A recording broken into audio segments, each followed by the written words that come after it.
আসসালামু আলাইকুম। কুষ্টিয়া ডট সেন্টারের পক্ষ থেকে সবাইকে স্বাগতম। একটা অন্যরকম ভিডিও নিয়ে আসলাম। এই ভিডিওটা আমার এক কাস্টমার পাঠিয়েছে কুমিল্লার। উনি অ্যাকচুয়ালি আমাদের থেকে চৌকাঠগুলো নিয়েছিল টিকচাম্বুলের। তো পাল্লা অর্ডার করবে। তো উনি ওনার বাড়ির ভিডিওটা পাঠিয়েছে। তো ডিজাইনগুলা আমার কাছে এত সুন্দর লাগতেছে। তো আমি ভাবলাম যে আপনাদের সাথে শেয়ার করি। যদি আপনারা এরকম সুন্দর করে ডিজাইনে কাজ করাতে চান বা সামনের ডিজাইনগুলো কেমন হলে ভালো হয়, তো সেজন্যই শেয়ার করা অ্যাকচুয়ালি। দেখেন যে সামনের সাইডটা উনি খুব সুন্দর করে ডিজাইন করছে, প্রতিটা কলাম বা আপনার প্রতিটা জায়গায় অনেক সুন্দর করে কারুকাজ করেছে। আসলে একটা বাড়ি মানুষের একটা স্বপ্নের জায়গা।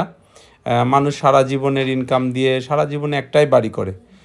এই ক্ষেত্রে আসলে যার যেমন পছন্দ, যে যতটা নান্দনিকতায় ফুটিয়ে তুলতে পারে এটা সবাই চেষ্টা করে। খুবই সুন্দর কাজগুলো। হয়তো রং টং করলে আরও ভালো লাগবে। তো আপনারা চাইলে এরকম সুন্দর ডিজাইন করায় নিতে পারেন। তো আজকে এই পর্যন্তই। ওনার টাইলস করা হয়ে গেছে। উনি আমাকে ভিডিও পাঠিয়েছে যে ভাই চৌকাঠগুলো লাগিয়েছিলাম, এখন পাল্লাগুলো নিব। তো বাড়িটার ভিডিও আমাদেরকে দিয়েছে, তো এই জন্যই ভাবলাম আপনাদের সাথে শেয়ার করি। তো এটাই। তো সবাই ভালো থাকবেন, সবার জন্য দোয়া করি। আমার জন্য আপনারা সবাই দোয়া করবেন এবং এই কাস্টমারের জন্য আপনারা দোয়া করবেন যেন উনি খুব সুন্দরভাবে বাড়িটা শেষ করতে পারে। আসসালামু আলাইকুম রহমতুল্লাহ।